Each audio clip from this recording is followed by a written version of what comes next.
What's going on, everyone? Welcome back to the channel. In today's episode, we're going to make a simple, short video on how to fix your seat. Most of you guys and girls probably have a seat that looks like that. Probably the reason you're watching this video if you are not currently subscribed. That said, I'm going to show you what products to use, what tools to use, and how to fix it. Let's get into it. Alright guys, so to start, we're going to need a few things. On the tool side, the first thing that we're going to need is a stapler like you see right here. Now you could use a hand stapler, that's up to you. I think personally it's a little bit more difficult and hard to get the staples to set, but if that's all you got, cool, do it. For me, I already have a Stanley one. This was a cheap one I bought at Wally World. It wasn't very expensive. Let's put that aside. You're obviously going to need staples to go with that. I choose to use a 1/4 inch, which is also 6mm. 3/8 works great too, but you don't want to go too big because the staples can come through the seat when somebody's sitting on it, and that probably wouldn't be so fun. Next thing you're going to need is a screwdriver, like so you can pry out the old screws in the bottom of the seat. And you'll also want a decent pair of scissors that can cut the vinyl to the size that you need.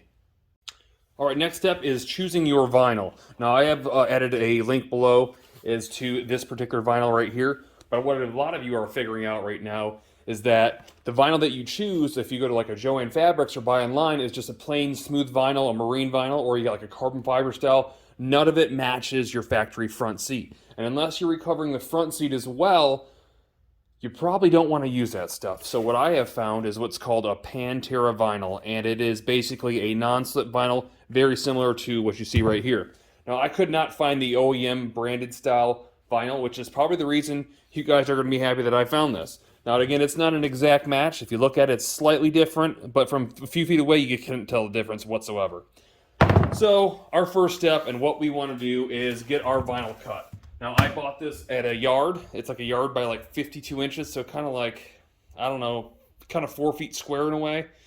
You're going to want to cut it down to fit your seat. Keep in mind when you cut it down, you want your fabric to go a certain way. You want to make sure it's square. So you don't want to obviously put this on your seat and it's at a diagonal. It won't look as good. You kind of want to keep it square and the design running with your seat. So what you're going to do is you're going to get it settled out and squared off the way you want it. You're going to set your seat on top of it and you're going to cut it so you have extra room on all sides for this thing to wrap around. Now, as the famous saying goes, more is better than less. It's better to have more than less, right? That's kind of common sense. So what we're going to do is we're going to cut that to fit. Once you got this cut to fit, the next step is going to be removing all the old vinyl. Now to remove the old vinyl, it's not hard. Again, you're going to take a flathead screw just like you see right here, and you are going to get underneath the staple, just like so. Pretty simple. And you are going to pry all these out. Let me go ahead and pry those out. We'll move forward. All right, so all the staples are out. The next step is to take out these two nuts that you see right here. Those are holding on the rear grab strap. Whether you're using a socket, a wrench, or an impact like me, it makes no difference. It's very simple. Just simply get these two nuts off that you see right here, lay them aside. And next we have to use a flathead screwdriver to pry these up because they're fairly tight. Like you see, almost right here. All right. Go ahead and pull that off. We've probably got a couple more staples underneath. Not a big deal.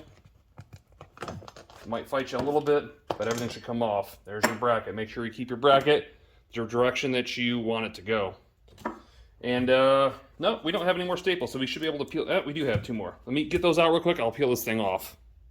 Okay, so the last two staples are out. We're going to go ahead and peel this off, making sure we're careful with the foam. We don't want to harm the foam at all. Let's go ahead and set this part aside. Now, a lot of you might be thinking, well, I've done upholstery before. Why can't I just kind of stretch this out and draw an outline of this? You can do that. If you decide to go that route, just make sure that you go like an extra inch all the way around it. And the reason why, every different type of vinyl and leather has different stretch rates and different stretch directions. Now, this one particularly goes this way, not at all. And we're going to want to try to match our vinyl that same direction. But if you screw up and you don't give yourself enough and you don't have the same amount of stretch, you might have to cut a new piece, so we don't want to do that. Anyways, I'm not going that route, but what we're going to do is we're going to set this unit back on top where it goes, understanding our stretch goes this way like so, not this way like so. So it doesn't matter if it's right or wrong, just make sure you got the right direction, you got a nice amount of room. Sorry. Next step is going to be putting our initial staples in. What I mean by initial, we want to put a couple in. We want to stretch this thing all directions. So the first thing we're going to do, we're going to make sure that we have it stretched and set to how we want, and that we have all our lines squared off on our vinyl, which seem to look pretty good. I'm going to go ahead and put our initial staple on the front side here, just like you see there. And again, that's just a temporary one. That's just going to hold it for right now. Then I want to go ahead and stretch it nice and tight on the opposite corner, pull it around, making sure you're keeping good pressure on it, and put another one on this side. Now you can see we have a nice tight fit, but you're not done yet, okay? You got one more direction to go, and that's side to side. So now we want to stretch it this way. Wrap around, again, keeping nice, even pressure on it. Get our staple on that side, flip to the other, stretch, pull, and staple. Looking at it from the top, you can see kind of it's getting to where it needs to be. All we have to do at this point is work from our points inward. Or you can put one on this corner and stretch as much as you can down here and then over there. However you want to do that, I'm going to go ahead and finish stapling, and I'll get right back. All right, so now you'll see everything stapled. Check out your top right now. Make sure everything looks good on your top, that you got nothing sticking through it. For me, I went ahead and stapled up a little higher than normal, and the reason why is because it kind of tapers and gets larger, so that's less worry of these things poking through your seat. Sometimes you'll realize that some seats are harder than others, and they're very hard to get your staple through. In that case, you might want to change types of staple. Sometimes you'll have a staple, if I have an example here, that will be angled tip like you see here. And sometimes, while you'd think that'd be sharp and work better, they don't always work better. Sometimes it actually works better with a flat one. For me, this was the case. I had to go with 1/2 inch, that's why I had to staple it up a little bit higher. So I typically like to use 1/4 inch or really 3/8, but you don't always get what you want. Next step, moving forward, get yourself a brand new razor blade. Gotta have this. It's definitely much needed. If you try to use a knife or scissors, it's gonna look like poop.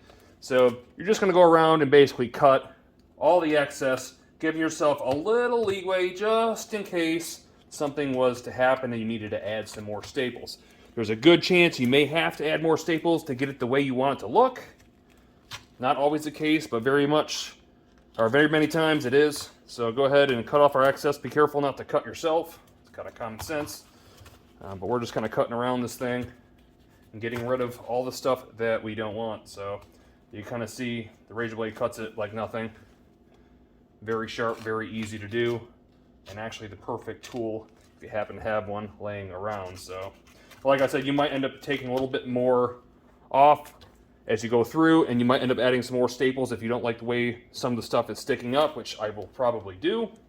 But for now, I'm going to give you a basic idea of cutting off the excess and showing you what it looks like. So as you can see, the seat there still looks good from the top. That's how we want it. We're going to go ahead and put a couple more staples in these outer edges. It doesn't really matter, you don't see them, but just for, I don't know, aesthetics purposes, I'm going to go ahead and put a couple extra in. All right, so I just put the last few staples I need to put in. You can see the seat still looks fantastic, so we're going to go ahead and put our strap back on here. We also need to put our bracket back in there. Make sure you're putting on the correct way. If you want to, go ahead and put an arrow on the direction as far as how it lays. But usually you can't mess it up, because if you look the way this sits, if I try to put this thing backwards, it doesn't fit. So it only goes really one way, but not every bike might be like that. So we're going to go ahead and, again, we're going to wrap this around. It wasn't the easiest thing to get off. It's probably not going to be the easiest thing to get on, but you got to do it. So go ahead and wrap. Try the best you can to get that thing on there. Yeah, that wasn't too bad. Don't forget your washers, like so. And to install the retaining nuts back on with whatever tool you might be using. And there's our finished product. I'd say it looks pretty good. Let's go check it out on the bike. All right, guys, so there you go. There is the seat cover installed on the bike. Again, up close, you can see a little bit of difference from the textures. From back here, you'd never know the difference. Now, I will tell you that I did buy an aftermarket seat on Fleabay, and I'll be honest with you, it stunk. It didn't fit at all. I mean, I literally had to jam it on, and what it was all the prongs that you see that stick off the bottom of the seats and then the lower latch, they were all at the wrong distance. Like, it wasn't molded correctly, and so I could get it to fit, but I really had to jam it on there, and obviously I didn't want that. It was a great price at $35, but even its vinyl didn't match the OEM, so This way, I think it was like $14.99 for a whole yard. I've got enough for like 6 seat covers. So, I mean, at 15 bucks alone, it's a great deal. Anyhow, I hope you found this video informative. If you liked it, go ahead and throw that thumbs up. And if you're not already, definitely subscribe. We got a lot of little videos like this that we do to try to help you guys out from having to go pay someone else to do something that's rather simple, just like this. I'll see you in the next one.